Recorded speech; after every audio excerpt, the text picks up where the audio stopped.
Matapos sumiklab ang sunog sa Financial Management Records Room ng DPWH Cordillera pasado alas 5 ng hapon noong Miyerkules, January 14, nagpapatuloy pa rin ang investigasyon. Kaninang umaga, mahigpit ang seguridad sa compound ng DPWH Cordillera. Sinubukan ng news team na kunan ng pahayag ang DPWH pero hindi pa raw sila magpapapasok ng media at wala pa silang pahayag sa ngayon. Ayon naman kay Baguio City Mayor Benjamin Magalong, ipinasakamay na ang investigasyon sa Central Office ng Bureau of Fire Protection.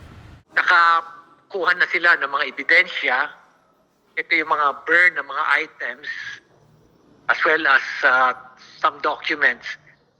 Titingnan nila kung merong accelerator. So ipapadala nila ito sa Manila. Kasama na rin yung mga wirings para malaman kung nagkaroon ng arcing. Pero bago pa man mangyari ang sunog, mayroong napansin ang ilang empleyado.